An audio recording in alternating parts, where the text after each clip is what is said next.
आज के हमारे इस वीडियो में हम आपके लिए भाई बहन के पवित्र त्योहार रक्षाबंधन की एक बहुत सुंदर कहानी लेकर आए हैं। एक समय की बात है, किसी नगर में एक साहूकार के 3 बेटे 3 बहुएं रहते थे। साहूकार की सबसे छोटी बहू बहुत सुशील और संस्कारी थी।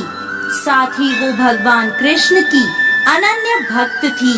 सावन के महीने में साहूकार की दोनों बहुएं रक्षाबंधन के त्योहार पर अपने अपने पीहर जाने की तैयारी करने लगी।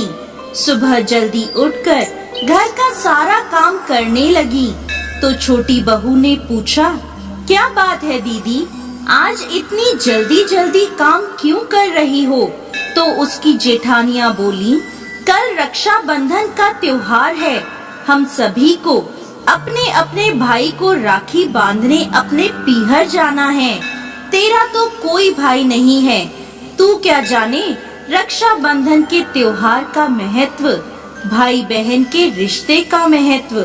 छोटी बहू को ये बात बहुत बुरी लगी और वो भगवान श्री कृष्ण की प्रतिमा के समक्ष खड़ी होकर खूब रोई और बोली, यदि मेरा कोई भाई होता तो आज मैं भी अपने पीहर जाती।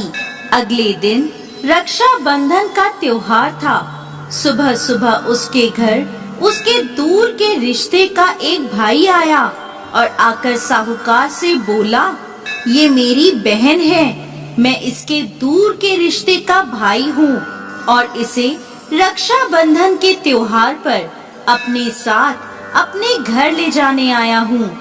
तब साहूकार का बेटा बोला, लेकिन इसका तो कोई भाई नहीं है, तुम कौन हो?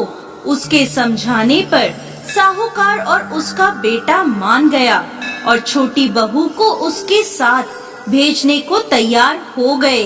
परंतु छोटी बहू के पति के मन में कुछ शंका थी। वो बोला, आप इसे ले तो जाइए, परंतु इसे वापस लेने मैं खुद आऊंगा। ऐसा कहकर उन्होंने छोटी बहू को उसके भाई के साथ रवाना करा। रास्ते में चलते चलते छोटी बहू ने अपने भाई से कहा, भैया तुम इतने सालों तक कहाँ थे और पहले मुझसे रक्षाबंधन पर कभी राखी बंधवाने क्यों नहीं आए?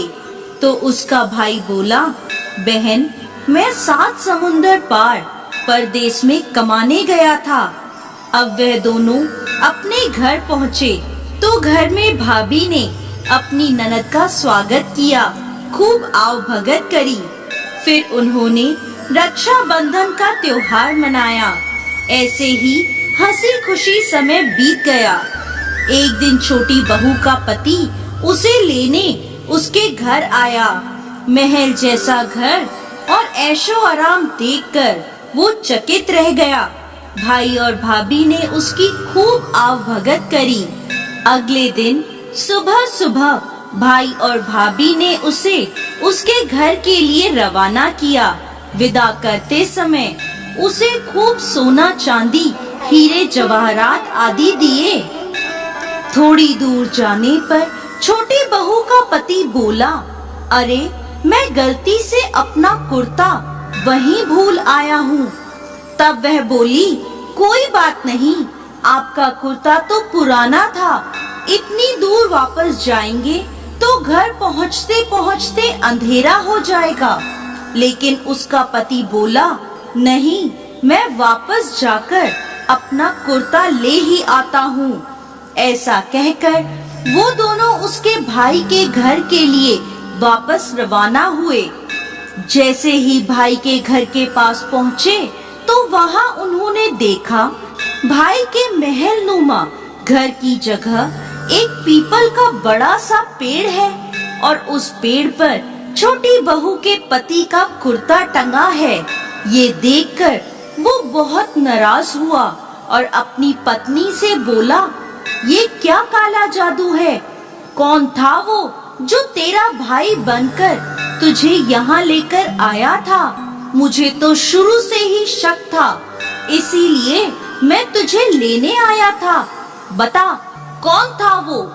ऐसा कहकर वो छोटी बहू को मारने लगा। इतने में तेज प्रकाश के साथ भगवान श्री कृष्ण वहाँ स्वयं प्रकट हुए और बोले, मत मारो इसे, ये मेरी बहन है। हर साल रक्षाबंधन के त्योहार पर ये मुझे राखी बांधती आई है और अब मैंने इसका भाई होने का फर्ज निभाया है।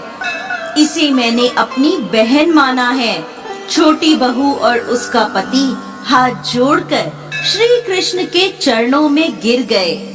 तो दोस्तों, कैसी लगी आपको आज की हमारी ये कहानी?